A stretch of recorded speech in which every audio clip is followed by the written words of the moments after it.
토성에는 수많은 위성이 있지만 그 중에서도 미마스는 오랫동안 가장 평범하고 흥미롭지 않은 위성으로 여겨져 왔습니다. 그런 미마스를 다른 위성들과 구별해주는 유일한 특징은 거대한 허셜 크레이터였는데요.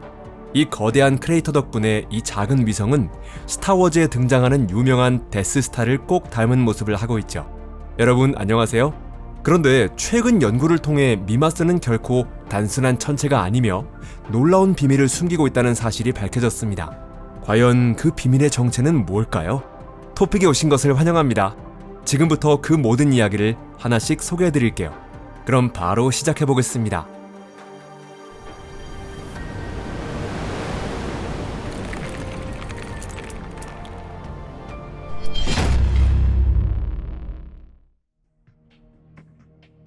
미마스에 대해 밝혀진 사실.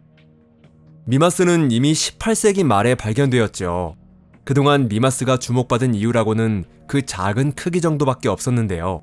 반지름은 고작 198km에 불과하며 태양계에 존재하는 구형 천체 가운데에서도 특히 작은 축에 속합니다. 궤도 긴 반지름은 18만 5,000km이며 토성을 약 22시간 30분 만에 한 바퀴 공전합니다. 미마스는 주로 물 얼음으로 이루어져 있으며 표면은 매우 밝아 태양빛의 약 80%를 반사합니다. 하지만 미마스가 사실은 그렇게까지 지루한 천체가 아닐지도 모른다는 사실이 밝혀진 것은 그 표면을 자세히 촬영한 최초의 상세 이미지가 확보된 이후였습니다. 이 위성을 발견한 허셜의 이름을 따서 명명된 크레이터는 이 작은 위성 지름의 무려 3분의 1가량을 차지하고 있죠. 이 비율을 지구에 그대로 적용하면 그 크레이터는 오스트레일리아 대륙보다도 더 넓은 규모가 됩니다. 이 거대한 크레이터의 벽은 높이가 약 5km에 이르며 가장 깊은 곳은 약 10km에 달합니다.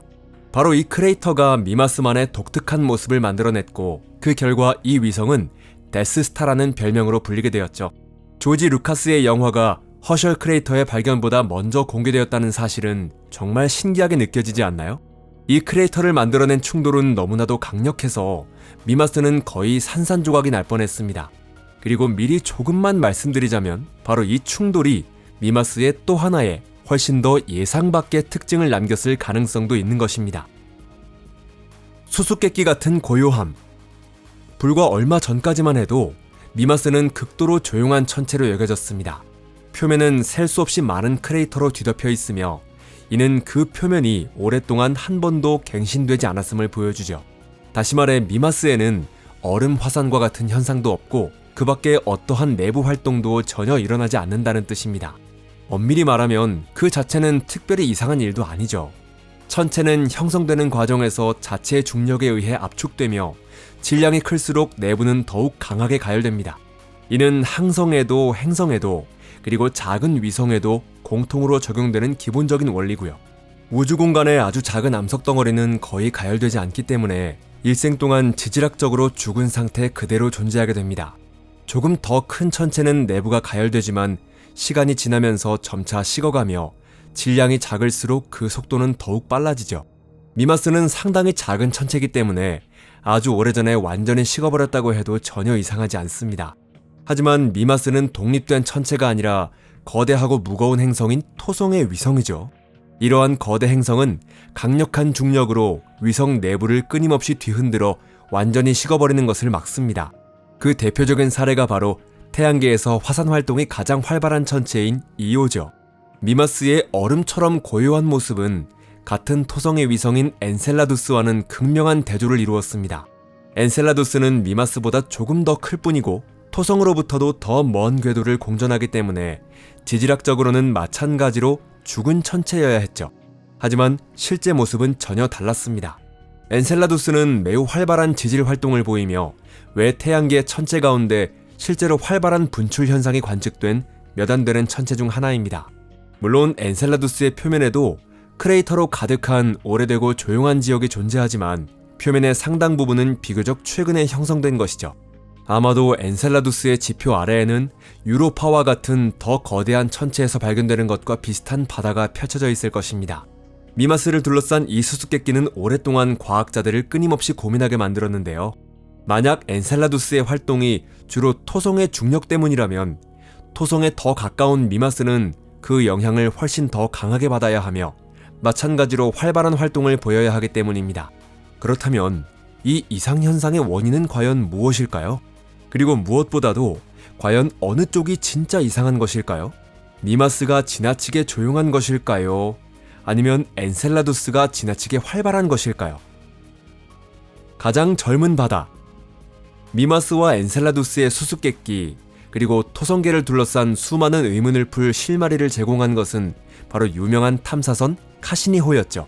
카시니호의 임무는 2017년에 종료되었지만 수집된 데이터는 방대했으며 지금도 오랜 시간에 걸쳐 분석이 계속되고 있습니다. 카시니호의 관측 데이터와 최신 관측 장비로 얻은 결과를 결합해 미마스의 궤도 운동을 분석한 연구가 발표된 것은 마침내 2024년에 이르러서였습니다. 그리고 그 결과는 예상을 완전히 뒤엎는 것이었죠.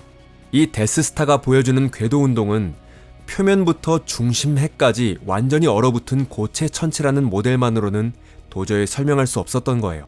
다시 말해 이 위성의 내부에는 바다가 숨어 있어야 한다는 뜻입니다.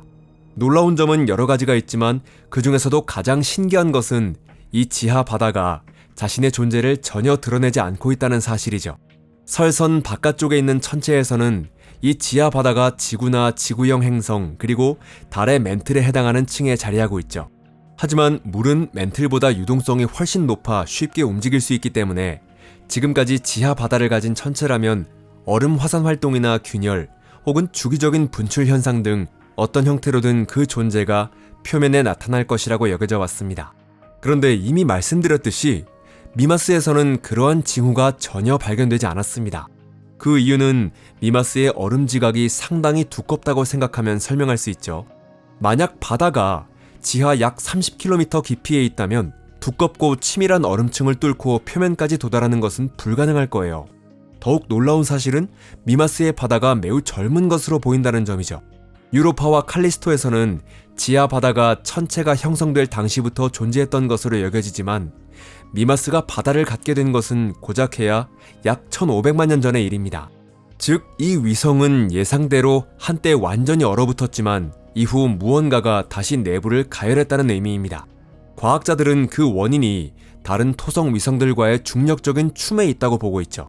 어느 시점에서 미마스의 궤도는 지금보다 훨씬 더 길게 늘어난 타원 궤도가 되었습니다. 그 결과 거대한 토성의 중력이 미마스를 더욱 강하게 압축하고 잡아당기기 시작했고 조석 마찰에 의해 막대한 열이 발생하게 되었습니다. 바로 그 열이 내부 깊숙한 곳에 있던 얼음을 녹였던 것이죠. 그리고 지하 바다가 완전히 형성되자 궤도는 다시 지금과 같은 상태로 되돌아왔습니다. 이처럼 지하 바다가 점차 성장해 갔다는 시나리오라면 현재의 미마스 궤도는 물론이고 표면에서 뚜렷한 지질 활동의 흔적이 거의 보이지 않는 이유까지도 자연스럽게 설명할 수 있습니다. 만약 얼음 지각이 얇아지기 시작한 지 아직 수백만 년밖에 지나지 않았다면 대규모 지각 변동 구조가 형성되기에는 분명 시간이 충분하지 않았을 것입니다. 과거를 들여다보는 창. 미마스의 바다에 대한 연구는 미래의 행성 과학자들에게 매우 중요한 목표가 될 것입니다. 이미 말씀드렸듯이 유로파 등의 바다는 위성 자체만큼이나 오래된 반면 미마스의 바다는 매우 젊죠. 이 바다를 연구하면 지하 바다를 가진 천체들이 탄생 후 처음 수백만 년 동안 어떤 상태였는지를 이해하는 중요한 단서를 얻을 수 있을 거예요. 더욱 흥미로운 것은 만약 미마스의 바다에서 생명체로 보이는 무언가가 발견된다면 어떨까 하는 점입니다. 왜냐하면 우리는 지금도 생명의 기원, 즉 무생물 물질에서 스스로 복제할 수 있는 원시적인 유기구조가 탄생하기까지 얼마나 많은 시간이 필요한지 아직 알지 못하기 때문입니다. 지구의 생명은 약 42억 년 전에 탄생한 것으로 여겨집니다. 다시 말해 지구가 형성된 지 불과 3억 년이 지난 시점에는 이미 존재했다는 뜻입니다. 하지만 생명이 탄생하는데 정말 그 정도의 시간이 반드시 필요하다고 누가 단정할 수 있을까요? 이제 제가 무슨 말을 하려는지 여러분도 이미 눈치채셨을 것입니다.